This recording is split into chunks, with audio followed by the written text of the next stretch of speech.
بڑوں کا ادب یہ اتنی بڑی خیرات ہے کہ اللہ کے رسول صلی اللہ علیہ وآلہ وسلم کے صحابی ہیں حضرت ابن عمر رضی اللہ تعالی عنہ. وہ کسی سفر میں تھے کہ ایک بدو عربی آگے سے آتا دکھائی دیا. آپ نے اپنی سواری کو روک کر جلدی سے نیچے تشریف فرما ہوئے اور اپنے سر کی پگڑی اتار کر اس بدو کے سر پہ رکھ دی. ادب کے ساتھ اس کی باتیں سنی اور جب وہ بدو جانے لگا تو اپنے اونٹ کی نکیل بھی اس کو پکڑا دی اور سواری بھی اس کو پیش کر دی. جب وہ بدو چلا گیا تو آپ کے غلام نے پوچھا کہ حضرت آپ امیر المومنین کے بیٹے ہیں, اتنے بڑے باپ کے آپ بیٹے ہیں, اور یہ عام سادہ سا دیہاتی شخص تھا اور آپ نے اس کو اتنی عزت دی, اپنے سر کی پگڑی اتار کے اس کے سر پہ رکھ دی اور اپنی سواری بھی اس کو دے دی اور پھر آپ اس کے پاس ادب کے ساتھ بیٹھے بھی رہے, تو اس کی خاص وجہ کیا تھی؟ آپ تو خود ایک بڑے باپ کے بیٹے ہیں.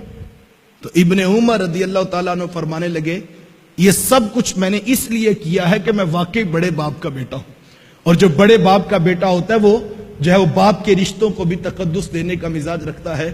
کہ اصل بات یہ ہے کہ یہ جو عربی تھا نا, جب میرے باپ حضرت عمر رضی اللہ تعالیٰ عنہ موجود تھے نا, تو یہ عربی آیا کرتا تھا تو میرے باپ ان کو دیکھ کر خوش ہوا کرتے تھے, تو میرا جی چاہا کہ آج باپ کے رشتے کو عزت عطا کر دو. تو یہ آداب تھے جو معاشرے کے اندر موجود تھے, بڑوں کا ادب, بڑوں کو عزت دینا, اور یہ بہت بڑی سعادت مندی گنی جاتی. ہمیں اپنی اولادوں کو یہ سکھانا ہوگا کہ بیٹا جب بڑے بات کر رہے ہوں تو چھوٹوں کو خاموشی اختیار کرنا ہوگا. لیکن ہماری حالت کیا ہے؟ ہماری ڈرائنگ روم کی ٹیبل پر چند لوگ بیٹھے تھے اور ایک نوجوان جو ہے وہ ترکی بترکی جو ہے بڑوں کو جواب دے رہا تھا اور دلائل کے انبار لگا رہا تھا, اور سب خاموش تھے کہ سفید بالوں والے بھی چپ بیٹھے تھے کہ اب اس بچے کو کیا سمجھائیں. تو ہم نے مسکرا کے کہا کہ جناب اصل میں بات یہ ہے کہ ہمارا بیٹا نا وہ اسلام آباد کی یونیورسٹی میں پڑھتا ہے اور اس کا کانفیڈنس لیول بہت بڑا ہے, یہ نہیں کسی کی بات برداشت کرتا, یہ اگلے کے منہ پہ سچی بات سنا دیتا ہے. ہم اس کو کانفیڈنس کہہ رہے ہوتے ہیں اور ہم اس کو جو ہے جدید تعلیم کا رنگ کہہ رہے ہوتے ہیں, ہمارا بچہ بڑا پڑھا لکھا ہے. یہ کیا خاک پڑا ہے جناب جس کو بڑوں سے بات کرنے کا طریقہ بھی نہیں آتا. اللہ اکبر, ہمیں اس بات پر سوچنا ہوگا صحابہ کا انداز کیا تھا. آؤ میں تمہیں ایک ادب کی اور داستان سنا دیتا ہوں. صحابی کا نام ہے حضرت عبداللہ بن عمر رضی اللہ تعالیٰ عنہ.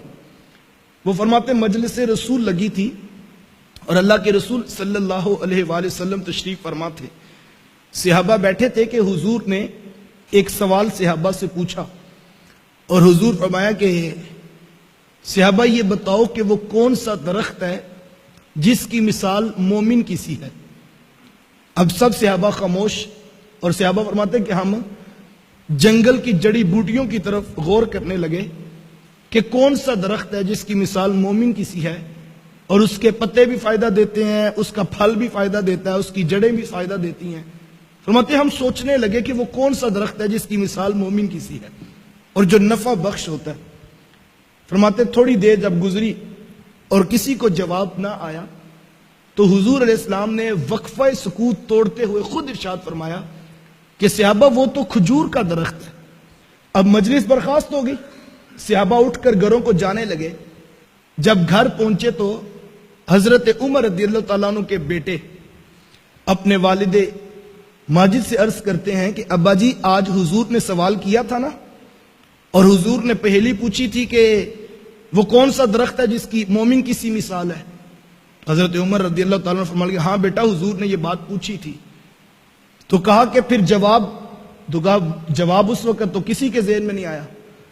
تو ابن عمر رضی اللہ تعالیٰ عنہ عرض کرتے ہیں اللہ کی قسم ابا جی مجھے جواب آتا تھا. تو کہا بیٹا آپ نے بتایا کیوں نہیں؟ اگر آپ بتاتے تو مجھے بھی خوشی ہوتی کہ عمر کے بیٹے کو جواب آتا تھا. تو ابن عمر نے کتنا خوبصورت جواب دیا. کہا ابا جی میں نے صرف اس لیے جواب نہیں دیا کہ جب ابو بکر و عمر جیسی شخصیات چپ بیٹھی ہیں تو پھر میں جواب کیوں دوں. یہ تھا وہ ادب جو صحابہ کے بچوں کو بھی آتا تھا. اللہ اکبر, کسی بات پر اگر بڑے خاموشی اختیار کر لیں تو چھوٹوں کو بھی پھر خاموشی اختیار کرنی ہوگی. یہ آداب تھے جو کل تک معاشرے میں موجود تھے, لیکن آج معاشرہ حیا باختہ ہو گیا آنکھوں میں حیا نہ رہا، لباس میں حیا نہ رہا، اخلاق میں حیا نہ رہا، اور ہم جو ہے وہ تیزی کے ساتھ جو ہے وہ زوال پذیر ہو رہے ہیں۔ خدا را اپنی اولادوں کو آداب سکھائیے، یہ سب سے بڑی دولت ہے جو ہم بچوں کو سکھا سکتے ہیں، اور یہ ذمہ داری کوئی اسکول نہیں لے گا۔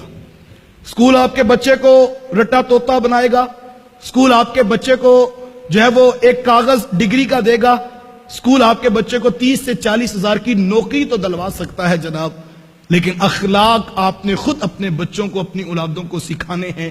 اور اس کا بہترین طریقہ کیا ہے، کس طرح اولادوں کو یہ اخلاق سکھائے جا سکتے ہیں؟